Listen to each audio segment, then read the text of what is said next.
I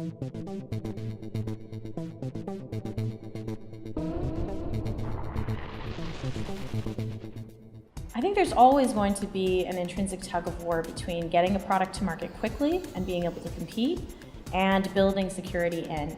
And there's a balance that needs to be struck.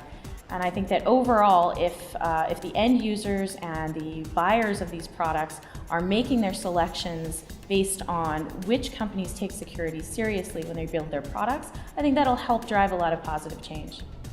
One of the triggers that's going to get us past this security as an afterthought and an aftermarket issue is that there's several. One is it's far too expensive to do so, especially in the Internet of Things, where sometimes the R&D life cycles and the deployment and the time to live of these devices in the field is just so long that if you're a car manufacturer, would you rather bake security in and make sure you have a defensible infrastructure that can be updated?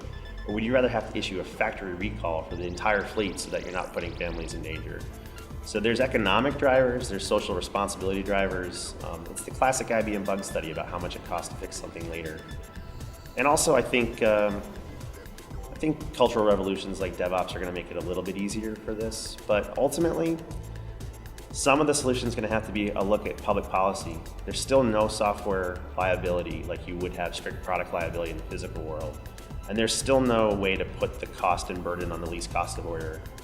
In some ways, we don't necessarily need more breakers in the application security world. We need policy and economics minds to come back to the table and realize that if we put the incentives in the right place, innovative industries will innovate and rise to those challenges. And we haven't yet placed the burden in the right places in that ecosystem. And this is essentially why I'm putting so much of my personal time into public policy, public education, and why the I Am the Cavalry movement is driving awareness and information of the risks we're taking. Because ultimately, these industries change when their consumers' demand changes from them. And we're getting to a point where they're more conscious that cars can be hacked and hospitals are exposed. And if we lose confidence in the digital technologies that we depend upon, that will have serious negative financial implications, not just to the vendors, but to the economy.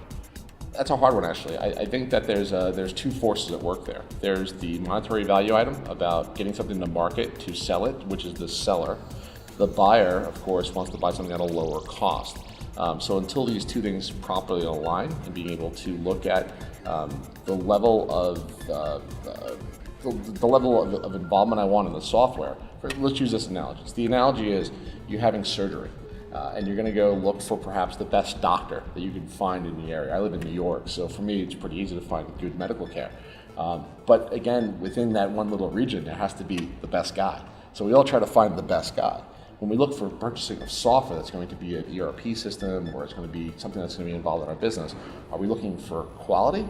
Are we looking for ease of use? Are we looking for convenience? All those things come with a price tag.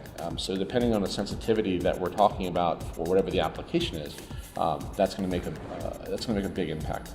It starts with the requirements. It starts with making sure that we have the appropriate requirements stated, whether it's software that's built in-house or it's something that we procure. So it's stated up in advance. Security, if you build it in, when you do it initially, there's a cost, but the cost is minimal, right? You're going to pay now or you're going to pay later, but you're going to pay.